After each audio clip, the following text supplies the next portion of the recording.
et lui et les autres leaders politiques dans sa déposition? Bon, c'est son impression. C'est son impression. Merci. Puisqu'il dit, je vais faire lecture. Selou Sidia Touré, Mokhtar Diallo et moi-même avons été arrêtés comme les meneurs. Est-ce que vous étiez là au moment qu'on les arrêtait? Bon, je pense que chacun présente les choses à sa manière, avec ses mots, sans que cela ne puisse correspondre à une réelle perception de la réalité. Donc, toujours par rapport à la question du doute, lorsque vous, en tant que victime, puisque vous portez plainte pour avoir essuyé des coups, c'est cela, n'est-ce pas? Vous êtes d'accord avec moi que vous portez plainte, vous comparaissez devant ce tribunal en qualité de victime dans cette affaire. Vous n'êtes pas là pour témoigner. Vous êtes d'accord avec moi? Je suis là en tant que partie civile. En tant que partie civile, n'est-ce pas? Alors, si d'autres parties civiles également qui ont été entendues comme vous, mais qui étaient également au même endroit, au même moment que vous, tiennent des déclarations que vous venez ici confondre à une impression.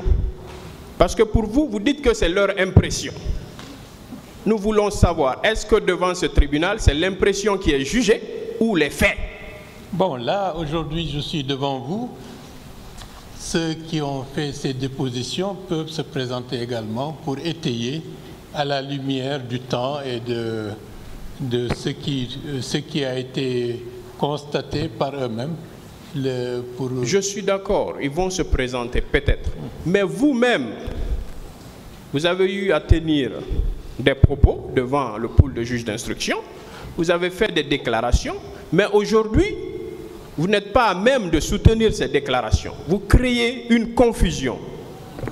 Est-ce que vous n'êtes pas en train de faire le jeu politique devant les caméras, les médias qui sont braqués sur vous? C'est votre droit de le penser ainsi, mais c'est une question, hein? Ce qui était avant-hier, avec le regard de plus de 13 années, et à la lumière des faits et de l'expérience et de beaucoup d'autres impressions, parce que pour nous, sur le champ, à l'instant où le commandant Toumba était venu, on était, personnellement, je pensais qu'ils étaient vraiment venus pour nous interpeller. Mais par la suite, il s'est avéré qu'en réalité, ceux qui ont été exfiltrés ont eu la vie sauve, et d'où on a été derrière. Et c'est l'arrivée par la suite du colonel Thiebourou qui nous a permis de sortir du stade. Nous avons eu ce privilège que beaucoup d'autres n'ont pas eu. Donc, toutes ces personnes qui ont trouvé la mort ce jour au stade n'ont pas eu la même chance que vous, c'est cela? Je le pense, parce qu'on aurait pu être parmi ceux-là. Maintenant, pourquoi la première déclaration de 2011, j'aimerais savoir, vous l'avez tenue sous l'effet de l'émotion pour venir aujourd'hui devant ce tribunal, dire que je pense, j'estime, c'est leur perception, ou bien avec le temps, je ne comprends pas, parce que vous avez tenu, en tant qu'homme d'État, en tant qu'ancien ministre de la République, vous avez tenu, vous avez fait des déclarations devant un pool de juges d'instruction. Et ce procès verbal est consigné au dossier. Bon. Mais si vous venez ici, vous n'êtes pas à même de soutenir ce que vous avez dit dans votre déposition. J'aimerais savoir si vous l'avez fait sous l'effet de l'émotion, ou bien c'est parce qu'il y a eu d'autres déclarations ici par devant ce tribunal qui vous ont amené à changer de posture. Je suis désolé, aucune de mes déclarations antérieures n'ont été infirmées par mes déclarations d'aujourd'hui. Alors, je vais reposer une question. Lorsque vous dites que les bérets rouges qui étaient là étaient des subordonnés de M. Sidiki Diakité. Qu'est-ce que vous en pensez, Aboubacar Diakité?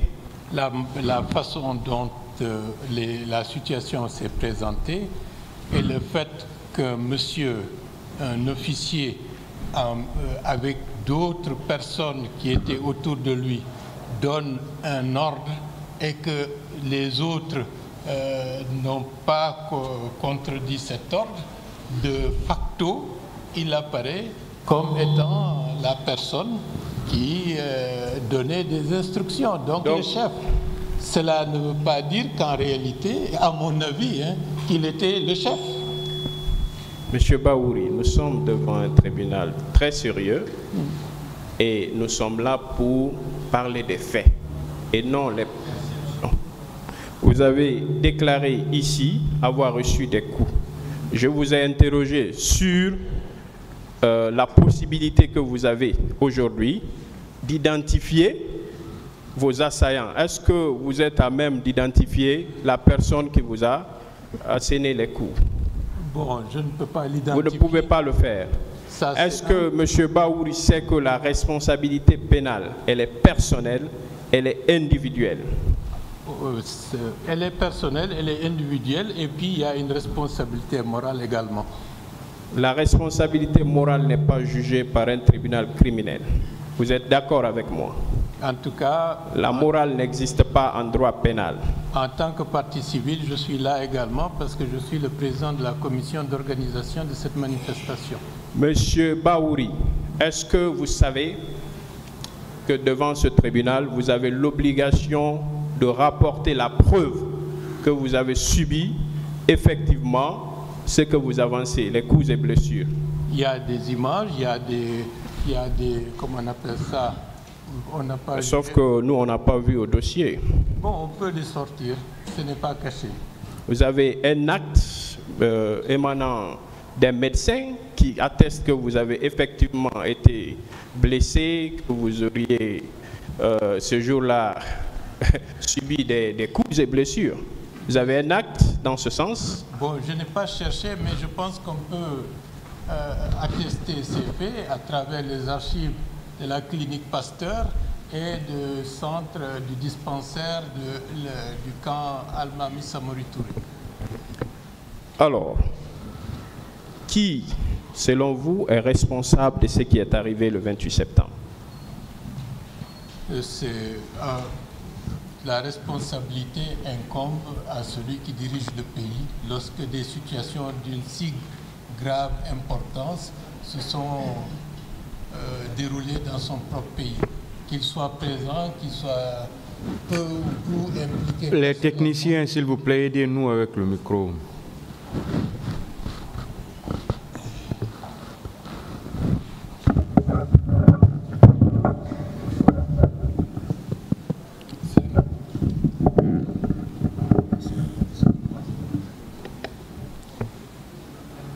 Bien.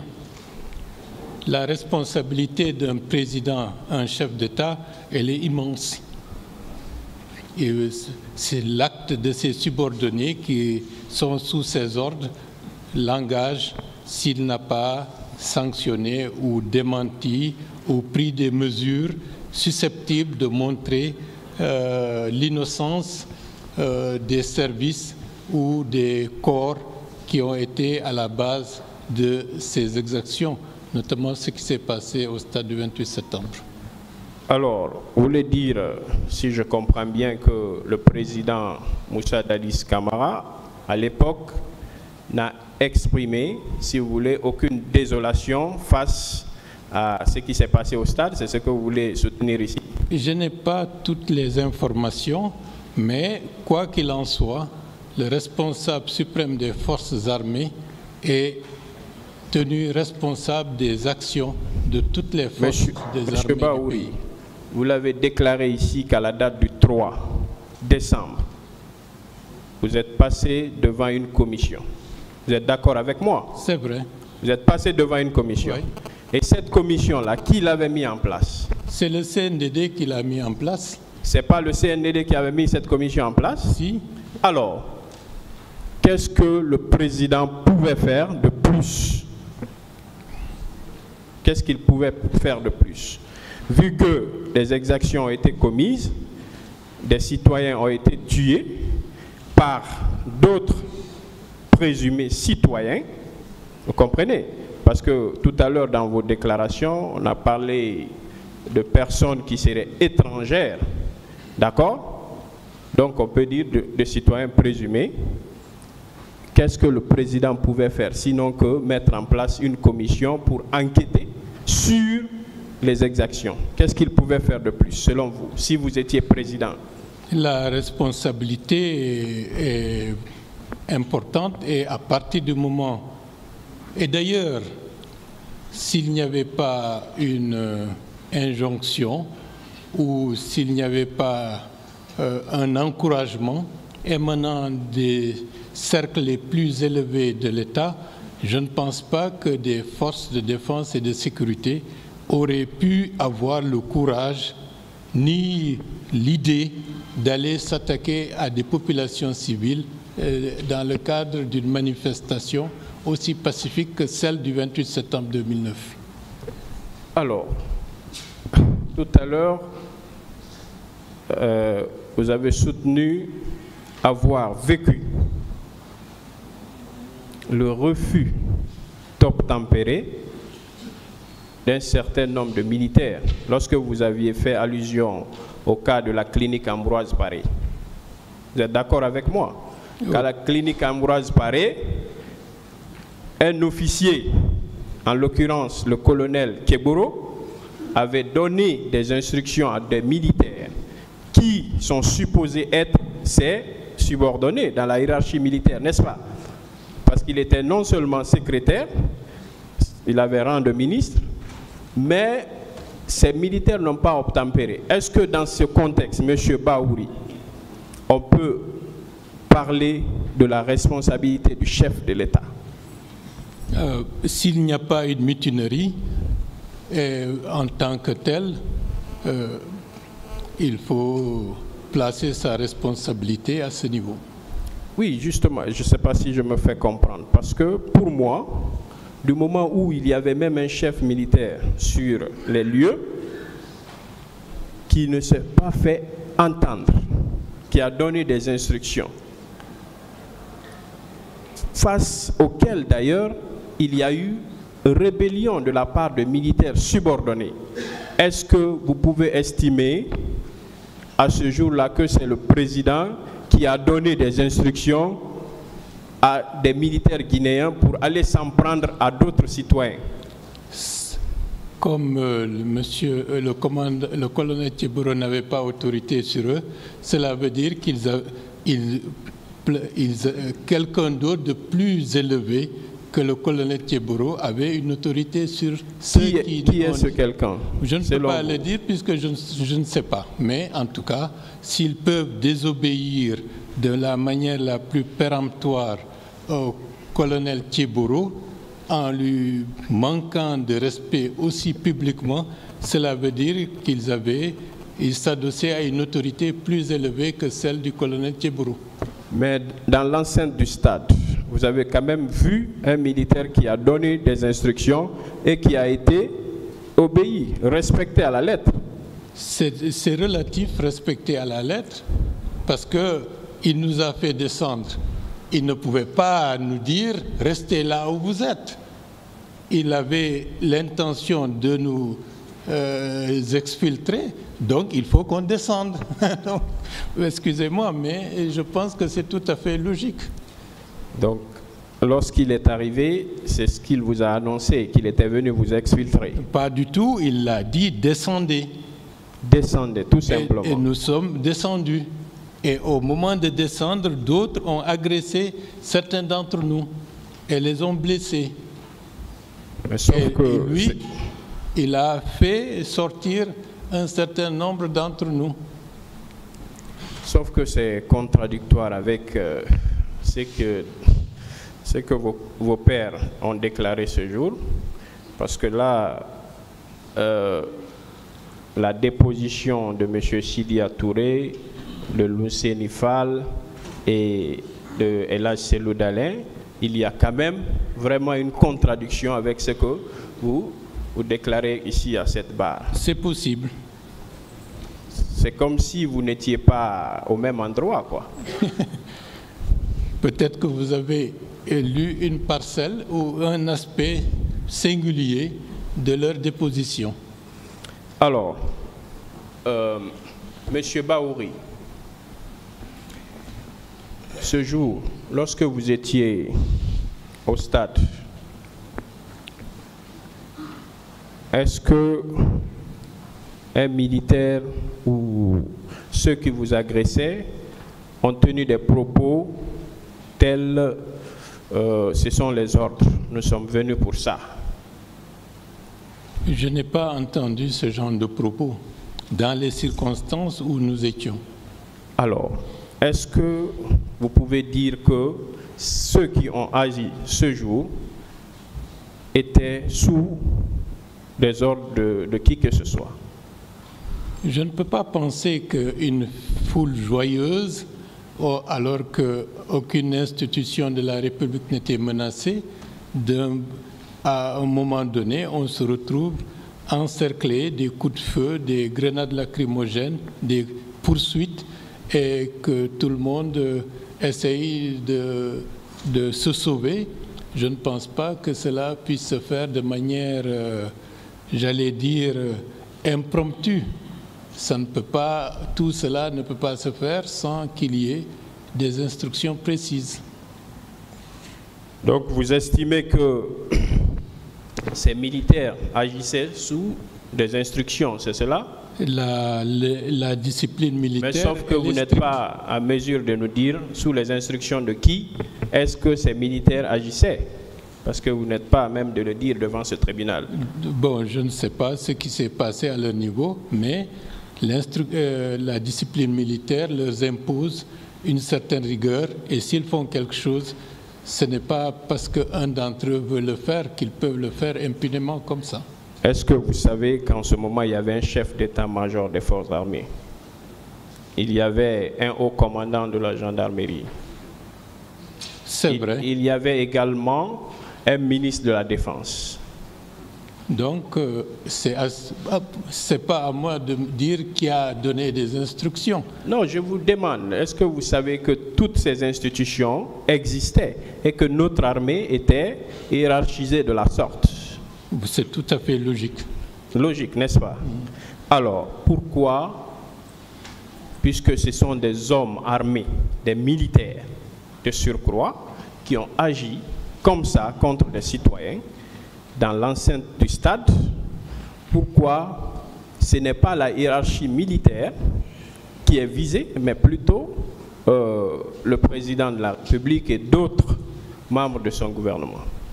À mon avis, personne n'est visé. L'objet du tribunal, c'est de rechercher la responsabilité, mais en dehors de tout cela, au prime abord, dans les circonstances tragiques du moment, il y a, lorsque le pays est en danger, la personne qui est au sommet de la pyramide a une responsabilité particulière que les autres n'ont pas. Donc, le fait de se retrouver à cette, si vous voulez, position, vous rend responsable de facto de tout ce que les autres ont commis, quoi. C'est une question de responsabilité et même... Vous voulez parler de quel type de responsabilité? Une responsabilité pénale ou une responsabilité morale? Une fois encore. Vous savez, déjà commandant en chef suprême des forces armées, ce n'est pas un slogan, c'est une réalité. Et en plus, la tragédie qui s'est opérée, même dans d'autres circonstances, même un accident grave qui peut amener des autorités à se sentir responsables et à ce qu'on leur demande des comptes, alors que ça peut être un simple accident. D'où le fait que par rapport à ce qui s'est passé le 28 septembre 2009, il ne faut pas s'étonner que le chef de l'État soit, d'une manière ou d'une autre, la personnalité qui est la plus vue pour assumer un certain nombre de responsabilités et de l'assumer en tant que tel. Alors, moi, ma question était de savoir, est-ce que, à votre avis, cette responsabilité, elle est pénale ou bien elle est simplement morale? Au-delà de la responsabilité morale, c'est une responsabilité politique. Politique. Alors, sauf que nous sommes devant un tribunal criminel et que les faits qui sont déférés devant ce tribunal sont des faits très graves. Et pour ce faire, lorsque vous constituez partie civile, vous devez être à même de rapporter la preuve. Alors, dans vos narrations, vous avez également déclaré que l'objectif n'était pas d'accéder à l'intérieur du stade. Vous aviez juste voulu tenir un meeting sur l'esplanade. Vous confirmez cela? Oui, oui, je confirme. Alors, une fois dans le stade, comment vous aviez fait pour prononcer ces discours? C'était à l'aide de quoi? Bon, il n'y avait pratiquement pas grand-chose, puisque ce n'était pas prévu. Ce n'était pas prévu d'être à l'intérieur. Et ça s'est avéré, puisqu'il n'y avait même pas de mégaphone pour parler à l'intérieur de ce stade qui peut contenir dans les plus de 25 000 à 30 000 personnes. Donc c'était une certaine absurdité. Ça n'avait aucun objectif d'être à l'intérieur du stade. Alors, vous étiez président de la commission d'organisation, c'est cela? Bien entendu. Alors, lorsque les gens ont franchi le portail du stade et qu'on vous a appelé pour se retrouver à l'intérieur, pourquoi vous n'aviez pas tout de suite renoncé à la manifestation? Parce que votre objectif, ce n'était pas de manifester, mais c'était de tenir un meeting sur l'esplanade. Pourquoi vous êtes allé à l'intérieur? Pourquoi vous n'êtes pas ressorti tout de suite? Pour moi ou en tant que responsable? En tant que responsable, bien sûr. Ça n'avait plus aucun sens, puisque devant des milliers et des milliers de personnes, le fait qu'un parmi ces milliers sorte, ça n'avait aucun effet. Et notre responsabilité pour l'encadrement de la manifestation, c'est d'être, malgré nous, là où la grande majorité des manifestants se sont retrouvés, en dépit de tout ce que nous avions pensé auparavant. Est-ce que, M. Bahouri, en quelque sorte, vous, leader politique, vous n'aviez pas exposé des citoyens au risque ce jour? Est-ce que vous n'aviez pas exposé des citoyens à des risques? Parce que vous soutenez ici que l'objectif, ce n'était pas d'aller à l'intérieur du stade, c'était de rester sur l'esplanade et de prononcer des discours. Mais quand même, vous avez franchi le portail du stade, vous êtes allé dedans sans avoir rien préparé. Parce que c'est venu comme ça, comme vous l'avez dit, n'est-ce pas? C'est venu comme ça. Ce n'est pas venu comme ça, devant des milliers de personnes qui ont pris les gens individuellement. Et si le stade n'était pas ouvert, personne n'aurait escaladé les murs pour y entrer. Donc, l'un des éléments clés qui a ouvert le stade. Et pourquoi? Alors, qu'est-ce que vous aviez préparé ce jour-là en termes de dispositifs, de cordons de sécurité, même pour votre personne? Parce que, imaginez, vous êtes venu pour prononcer un discours sur l'esplanade et bif, vous vous retrouvez à l'intérieur du stade. Ce qui était prévu. Qu'est-ce qui était prévu? Est-ce que vous n'avez pas exposé des citoyens guinéens au danger non seulement de bousculade et autres? Parce que vous avez parlé de débandade. Qu'est-ce qui a causé la débandade? Parce qu'ils ont vu des militaires, peut-être, c'est possible. Des hommes armés, des hommes en tenue. Et qui dit qu'on allait tirer sur des simples citoyens? Est-ce que vous étiez en harmonie avec les forces de l'ordre pour encadrer une manifestation à l'intérieur du stade? Nous avions écrit à la mairie de Dixine pour qu'elle assure les dispositions en conformité avec les textes réglementaires pour protéger les manifestants. Et notre responsabilité, c'était de veiller à ce que tous les manifestants viennent de la manière la plus pacifique et qu'il n'y ait pas de confusion possible, comme quoi certains d'entre eux sont venus avec des outils ou des armes blanches et autres. Et nous avons veillé sur cela. Vous avez écrit à la mairie de Dixine, mais c'était dans le cadre de venir tenir un meeting sur l'esplanade, n'est-ce pas? C'est ce qui était prévu, ou bien c'était d'aller tenir votre meeting à l'intérieur du stade? Non, il n'était pas question d'entrer dans le stade. Il n'était pas question. Donc ça veut dire que aucun dispositif n'était mis en place, en pratique, pour encadrer cette manifestation. Les forces de sécurité et de défense, c'est dans leur rôle de se protéger les gens et de prendre toutes les dispositions adaptées pour que la sécurité de tous soit assurée.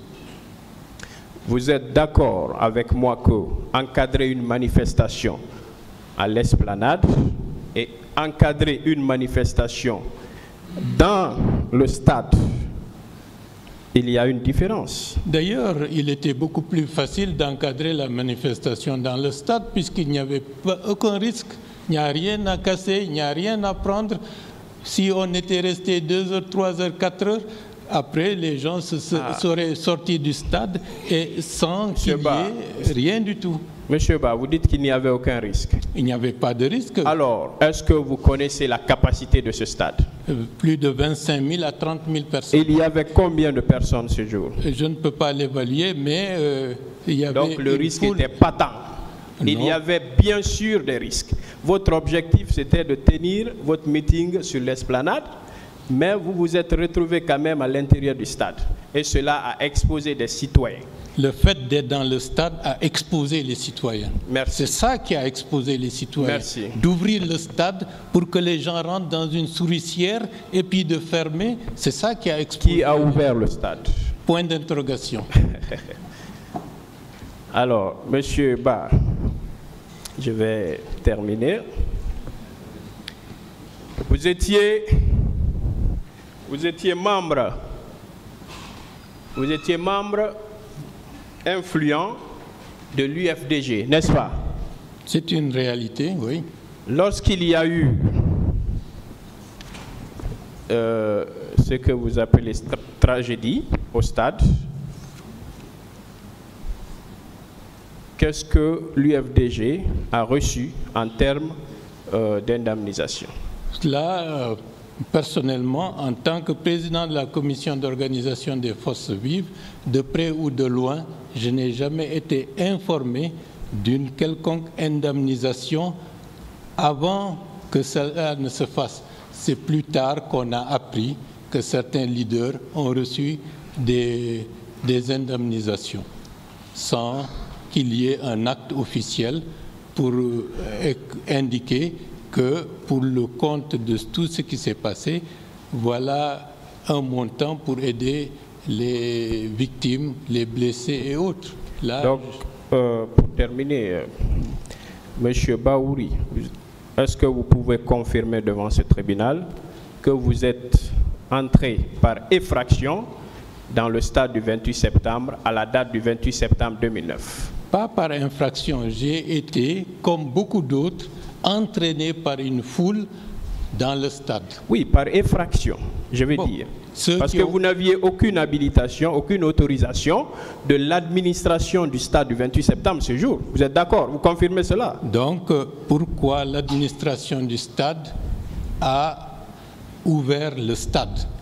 Mais le stade, il est ouvert tout le temps. Il n'est pas ouvert, c'était fermé le matin. Il est tout le temps ouvert, Monsieur Ba. C'était fermé le matin. Une autre question, ne discutez pas la réponse. Merci, Monsieur le Président.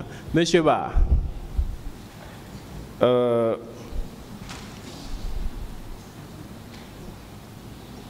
aujourd'hui, il y a une manifestation en vue. Il y a une manifestation en vue. Pas de questions sur la situation actuelle, s'il vous plaît. Ça n'a rien à voir avec le débat. Monsieur le Président, pas de questions sur la situation actuelle. C'est juste son avis que je veux recueillir. Pas de questions sur la situation actuelle. Merci, il n'y a pas de problème.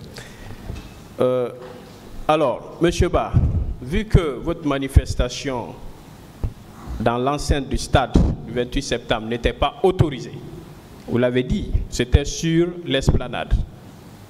L'information que vous aviez donnée à l'autorité, c'était sur l'esplanade. Mais quand même, vous êtes retrouvé dans l'enceinte du stade. Vous avez même investi la pelouse, sachant que la Guinée n'avait qu'un seul stade à l'époque, mais vous avez quand même investi le gradin, la pelouse, et il y a eu beaucoup de dégradations qui ont été causées au stade ce jour. Alors, est-ce que si on vous poursuivait pour avoir organisé une manifestation ou un attroupement non autorisé, qu'est-ce que vous en direz? Je vous remercie. Les lettres d'information ont été envoyées à la fois au maire de Dixil, qui a eu l'amabilité de répondre, et l'autre lettre avec le même format a été envoyée au ministère de la Jeunesse et des Sports, qui a la tutelle de la gestion du stade. Ils n'ont jamais daigné répondre. Et plus grave, ils ont ouvert le stade. Donc, ils ont mis en danger la population. Donc, vous estimez que l'administration du stade a une part de responsabilité dans ce qui s'est passé? La personne qui a ouvert le code de la route, si vous conduisez mal, vous savez ce qui peut advenir des autres conducteurs, vous avez une responsabilité à ce niveau-là. Face à cette foule compacte, est-ce que le portail du stade aurait pu résister une seconde? Aucun manifestant ne se hasarderait à essayer d'enfoncer la porte du stade.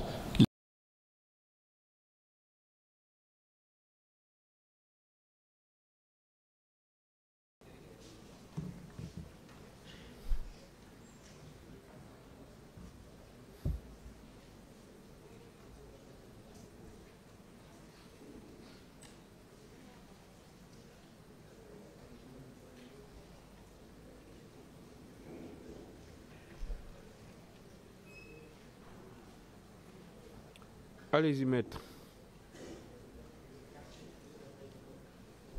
C'est ça.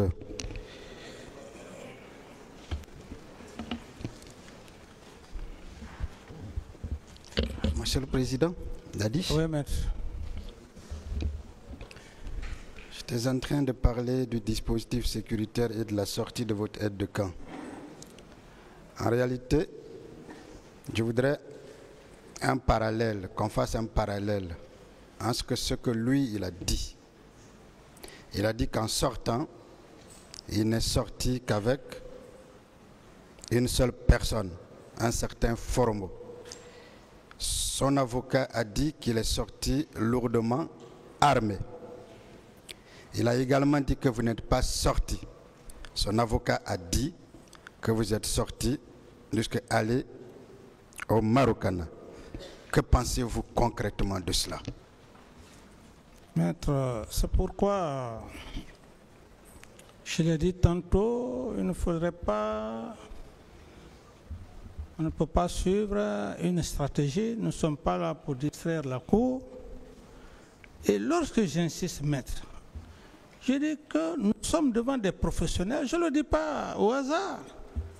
Son client a dit clairement ici, à la plus grande surprise, d'ailleurs je puisse le dire, à la plus grande surprise du procureur général, du procureur et substitut et de monsieur le président et assesseur. Antérieurement, c'est tout le monde, toute la communauté internationale ne faisait que dire à l'époque, la garde présidentielle, le capitaine Dadis, j'étais affiché, mais lorsque, devant ce tribunal criminel, son client n'a pas été obligé, il a dit clairement devant M. le Président, devant le procureur et je substitue, que M. Camara ne m'a pas donné des instructions pour aller au stade. Après toutes ces explications, alors maître, et comme je l'ai dit, que nous ne sommes pas dans un bistrot où chacun doit venir prendre son café, nous sommes devant un tribunal criminel. Lorsqu'on parle, on ne peut plus récupérer sa parole. C'est pourquoi j'ai parlé tantôt que le droit pénal est une arme à la gâchette facile. Mais par rapport à ce que j'ai dit, quel que soit le plus grand avocat qui puisse quitter sur la planète Mars, ne pourra pas convaincre, essayer de distraire.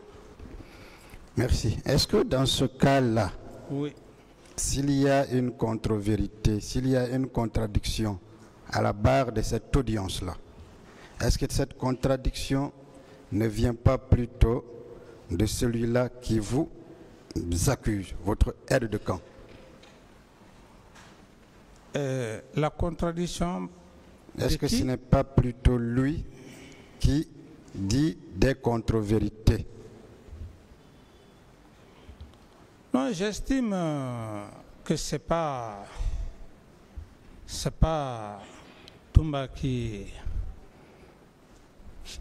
Toumba n'est pas en contradiction. C'est son conseil qui est en contradiction. Parfait. Dites-moi, lorsqu'on dit qu'un chef d'État a une issue de sortie, où il se cache en sortant, est-ce que dans les présidences, il n'y a pas de bunker? Oui, maître. Est-ce qu'il y avait un bunker à la présidence logé dans le camp Alpha Yaya? Maître, vous voulez par rapport à l'issue, vous voulez que je vous donne... Non, j'ai posé juste une question. Est-ce qu'il n'y avait pas de bunker, non? Il n'y avait pas de bunker. Parfait. Le bâtiment, oui. Est-ce que s'il y avait un issue, ce n'était pas uniquement fait pour la sécurité du président en cas de cas? Et c'est ce qui se fait d'ailleurs, ce n'est même pas le cas du camp Alpha. J'ai dit même des personnes ordinaires, je m'excuse de l'expression ordinaire, c'est-à-dire même le paysan qui est je ne sais où, s'il veut construire une maison, il peut faire une issue. Ce qui ne veut pas parler de préméditation. Il peut y avoir des cas de surprise ou des cas peut-être d'incendie. À plus forte raison, un chef d'État. Et par rapport à ça, maître, ici dont on parle, ce sont des imaginations. Okay. Ce sont des imaginations pures et simples. Autre question. Monsieur le Président, je vais aller très vite, parce que j'ai comme l'impression que vous êtes fatigué. Vous savez, vous êtes poursuivi pour complicité de faits de coups et blessures et violences volontaires commis au stade du 28 septembre. De pillages, de marchandises, de biens immobiliers et d'incendies de magasins, de conteneurs de magasins, de non-assistance à personne en danger. Je vous pose la question que le président vous avait posée. Est-ce que vous reconnaissez ces faits? Je ne reconnais pas ces faits. Merci. Si vous avez lu l'ordonnance de renvoi, je sais que vous l'avez lu, on a travaillé là-dessus, il y a plusieurs points qui sont énumérés. Monsieur le Président? Oui. avec votre permission, je ne suis pas allé au bout de mes idées parce que nous sommes devant un tribunal criminel. Sur quel sujet? Par rapport aux allégations faites de Marokana ou je ne sais quoi. Je voulais juste donner mon point de vue, Monsieur le Président. C'est qu'aussi le tribunal vous a arrêté, ce n'est pas la première fois qu'on vous pose cette question. Et la dernière fois, vous avez largement parlé de ça. Et votre avocat a voulu tout juste savoir une précision. Et là, vous avez répondu. Si vous voulez continuer, allez-y. Oui, Monsieur le Président. Merci. Monsieur le Président, comme je le disais, que Maître Yomba, après tant de recherches, depuis, il y a de cela 12 ans, peut-être même 13 ans, n'ayant aucune preuve tangible, Monsieur le Président, permettez-moi de vous le dire, n'ayant aucune preuve tangible, après tout ce qui s'est passé ici, je m'excuse de l'expression, il va, parce qu'il a compris qu'à date d'aujourd'hui, personne, même les leaders politiques, me connaissant à l'époque, Monsieur le Président, Dadis Camara, va s'asseoir auprès d'un stade, c'est irréel, Monsieur le Président. Et ce qui est même contradictoire, Monsieur le Président. Il a mis son client dans toutes les difficultés. Ce qu'il dit, il dit que M. Camara aurait ordonné à, je ne sais, au colonel qui, et que ces derniers n'ont pas reçu parce qu'il était lourdement armé. Ça veut dire que, contrairement à la déclaration de son client, qui serait parti avec un civil, il met son client dans toutes les difficultés. C'est cette précision, Monsieur le Président. Il faut que j'ai quand même ce courage de vous le dire. Ça, vous l'avez déjà dit, M. Camara, ce n'est pas une première pour le tribunal. Ok, merci, Monsieur le Président. Monsieur Dadis, on va continuer. On insinue, on dit que vous êtes complice des infractions qui ont été commises au stade. Vous dites que vous ne les reconnaissez pas, c'est bien cela. Voici l'élément. Monsieur le procureur a produit dans le dossier un certain nombre de pièces à la barre de cette audience, ici. Ces pièces sont notamment un chronogramme et une lettre de transmission. Je pense que toutes les parties avaient reçu, Monsieur le Président. Le chronogramme est là et la lettre de transmission. Il a produit ces pièces-là pour créer un lien entre vous et Kalea à travers Bienvenue. On va en parler. C'est la lettre référence courrier numéro 09 PRTPI/D 2022 du 24 novembre 2022 et la chronologie des directeurs de l'école de gendarmerie de Kalea. Sur cette chronologie, vous voyez, on fait comprendre que juillet 2009, 2010, arrivée des soldats du CNDD, le recrutement et la formation des soldats. On met le directeur lieutenant Bienvenue.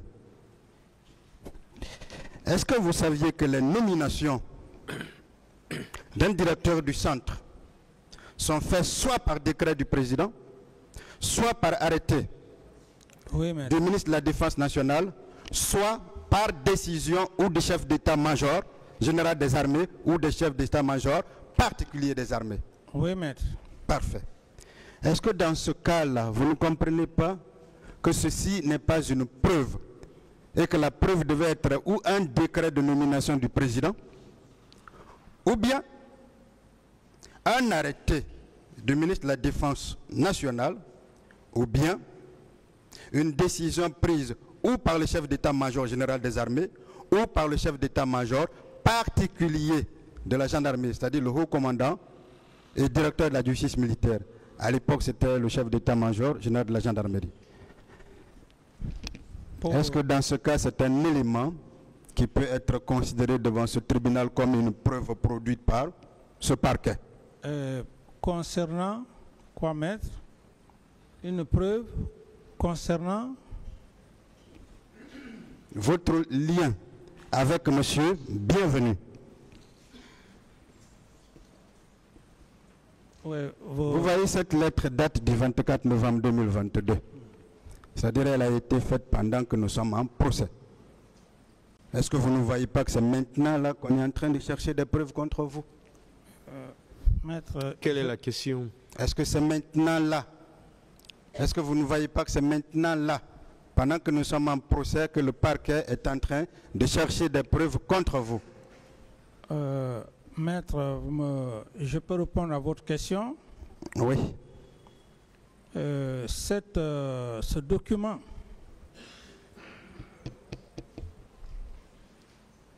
concernant le colonel Bienvenu Lama, je puis dire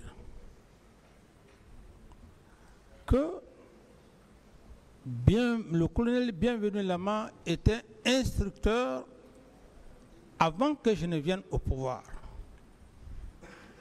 Et si Monsieur le Président me le permet, vous savez, Monsieur le Président, dans la vie, on ne peut qu'avoir peur de Dieu, Monsieur le Président. Je peux me jurer sur tout ce qui m'est cher. Le colonel Bienvenu, Monsieur le Président, s'il y avait un lien entre cet homme et moi, bien avant la prise du pouvoir, Monsieur le Président, que Dieu me détruise, que Dieu m'humilie, toute ma progéniture. Si, Monsieur le Président, le colonel Bienvenu, si ce n'est pas ici que j'ai connu cet homme, quand bien même il était à Caléa, s'il y a eu échange, je le jure que le Seigneur Jésus-Christ me maudit pour toute ma génération. Parfait. Monsieur le Président, je n'avais pas besoin, Monsieur le Président, de le faire. On ne blague pas avec ça, Monsieur le Président. Je le fais parce que je suis avec Dieu. Vous ne pouvez pas être dans mon cœur, Monsieur le Président. D'autres questions, calmez-vous. Je vais vous donner la preuve de ce que vous dites. Quand vous dites que le colonel Bienvenu était à Caléa avant vous, voici la décision qui a nommé le colonel Bienvenu. Elle date du 27 juin 2008 et est signée du général de brigade. Excusez-moi.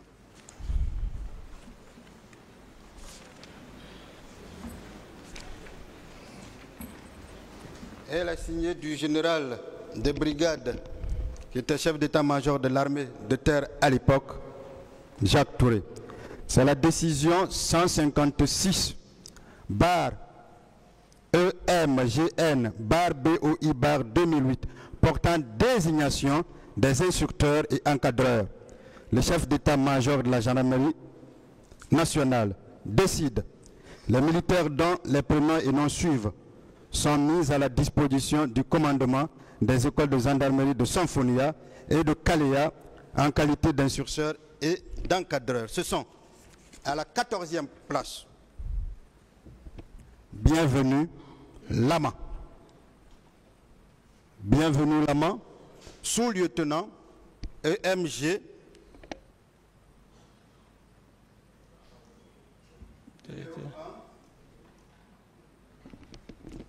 numéro 1. Et cette décision date du 27 juin 2008. Et vous, vous êtes arrivé au pouvoir à quel moment? Oui, maître, qui a signé l'acte avec votre permission pour éclairer la lanterne? Le chef d'état-major général de l'armée de terre de l'époque, Jacques Touré. De la gendarmerie. De la gendarmerie. Merci, maître. Ça prouve que ce que vous dites est vrai. Et que le colonel Bienvenu était déjà à Kalea avant vous. D'autres questions, bien ça, maître? Voilà. C'est bien ça, maître, c'est bien ça. Je ne me jure pas dans le vide. Merci. On vous a toujours dans le même ordre d'idée, la partie civile, non, la défense de M. Toumba vous a présenté une photo. Heureusement que M. Peka avait déjà répondu.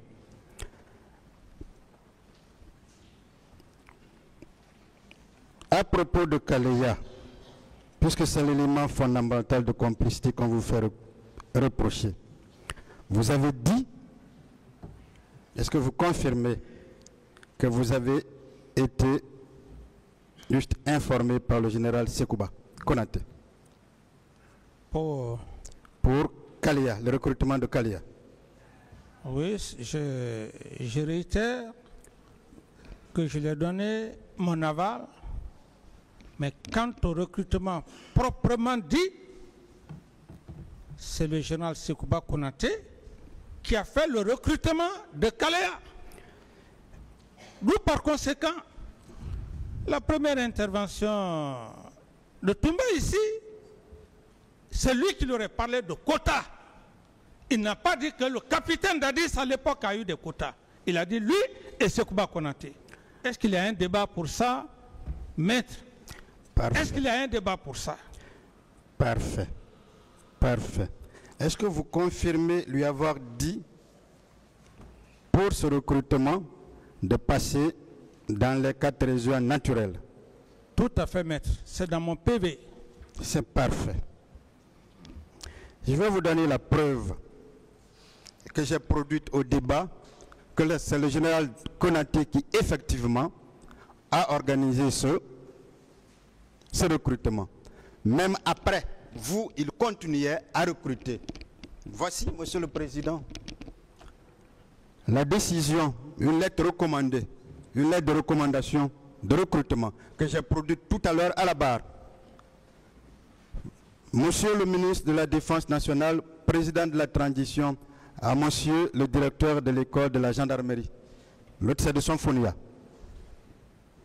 J'ai l'honneur de venir auprès de vous par la présente lettre de recommandation solliciter le recrutement de 12 personnes dont les noms ci-dessous dans les rangs des forces armées guinéennes. 1. Mamadi 1 Kamara. 2. Abou Fofana. 3. Marie Touré. 4. Mohamed Kamara. Célestin Konaté. Bangali Fofana. Moussa Doumbouya. Aboubakar Sidiki Kamara. Mohamed Kamara. Lansini Kamara. Laï Moussa Kamara. Cabinet Touré. Signé le 2 février 2010. Donc le recrutement qui avait commencé par lui en août 2009 a continué après vous. Un autre, l'adjudant répond. Un autre à monsieur le ministre des Affaires étrangères, plutôt de la Défense nationale. Une autre liste encore derrière. C'est la preuve que c'est lui qui avait initié son recrutement et c'est lui qui avait continué. Est-ce que vous êtes d'accord avec moi pour cela? Tout à fait, maître. Monsieur le Président, j'ai produit une photo qui va nous permettre juste de donner des indices, de vraies informations au tribunal pour qu'il prenne des dispositions. J'ai produit ces photos-là. est-ce que vous connaissez celui qui est au milieu? Oui, celui qui est au milieu, c'est mon confrère, feu ministre secrétaire général à la présidence à l'époque, paix à son âme.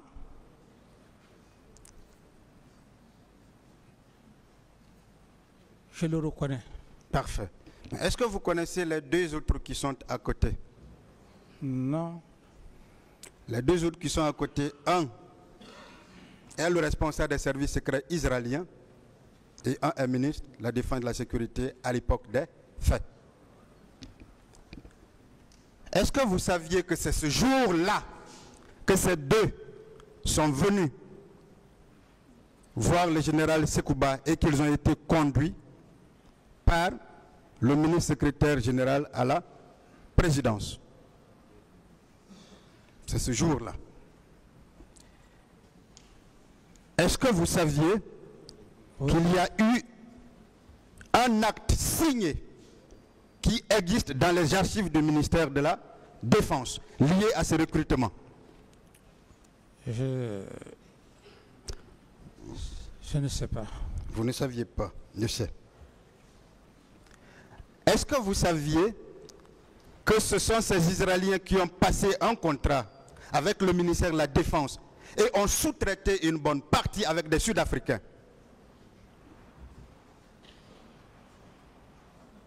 C'est ma première nouvelle. Est-ce que vous saviez qu'ils étaient reçus à la station de Koya, qui est juste à côté de la route qui va vers Forikaria? Non, je ne Parlez savais dans pas. le micro. Et je ne savais pas. Merci. Est-ce que vous saviez que quand ils venaient, ils étaient reçus à l'hôtel Bafila 2, Forikaria, et que les actes de location étaient faits au nom du ministère de la Défense? Et je ne sais pas, mais... Vous ne saviez pas. Ouais. Est-ce que vous saviez aussi qu'à Conakry, ils étaient logés dans un hôtel ici, à l'abattoir, à Koléa? Je ne le savais pas. Alors, tout ceci s'est passé. Monsieur le Président, vous ne saviez pas, parce que vous ne saviez rien de ces recrutements. Mais est-ce que vous avez une fois entendu parler de l'armée Sana? L'armée Sana, Sana, c'est le village de Sekouba. je connais seulement le nom de son village Sana. Mais vous n'avez jamais entendu parler d'armée Sana, Non. parce que vous ne saviez absolument rien de ce recrutement. C'était le surnom donné à ceux qui étaient à Kalea. Monsieur le Président, vous voyez donc que sur la complicité, rien ne vous lie au fait ou de pillage, ou de vol à main armée, ou de violence volontaire, n'est-ce pas? Oui, maître. On veut faire comprendre également que vous vous êtes abstenu de porter secours à des personnes qui étaient en danger, en difficulté. Est-ce qu'après les propos tenus par votre ministre de la Santé ici, on peut encore vous reprocher que vous n'ayez pas pris de dispositions? Pas du tout, maître. Pas du tout, Pas du n'est-ce tout. pas? Oui, maître. Monsieur le Président, j'ai beaucoup de choses à dire. On serait là jusque vers la soirée. Mais pour le moment, je vais attendre. J'ai comme l'impression que vous êtes fatigué. Peut-être que je dirai le restant dans mes plaidoiries. J'ai terminé, Monsieur le Président. Je vous remercie. Je ne m'ai pas donné la parole pour une dernière parole. Monsieur le Président, Oui. je vous demande une doléance, Monsieur le Président. Je suis à un stade où vous n'êtes pas dans mon cœur, Monsieur le Président, ni le procureur et substitut et vos assesseurs. Vous ne m'avez pas obligé, Monsieur le Président. Ce que je compte faire, Monsieur le Président,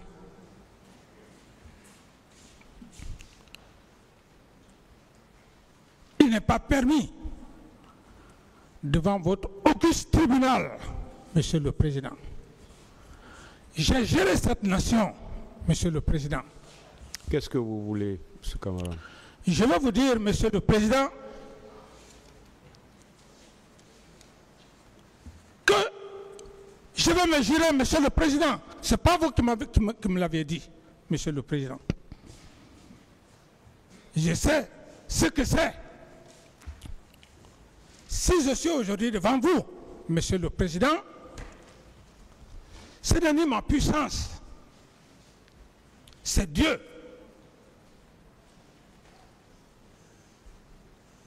Il est interdit, il est proscrit d'ailleurs. Mais pour avoir servi cette nation, Monsieur le Président, parce que ce que je veux faire, Monsieur le Président, ce n'est même pas ma vie. C'est la vie de mes progénitures, Monsieur le Président. Je ne suis pas un fou. Si j'ai commis quelque chose, je l'assume. Je ne peux pas compromettre mes enfants et ma progéniture, Monsieur le Président. D'où par conséquent, Monsieur le Président, ne jurez pas d'abord. Contrairement, Monsieur le Président, s'il vous plaît, l'affaire de Maracana, je le jure, s'il vous plaît, ce camarade, je le jure, sur ma progéniture, que Dieu me détruise. Calmez-vous, calmez-vous. Si l'affaire de Maracana est vraie, que Dieu me détruise, que Dieu maudisse toute ma génération. Mais si tel n'est pas le cas, que le Seigneur Jésus-Christ puisse... L'audience est suspendue. Puisse bénir ma progéniture et mes enfants.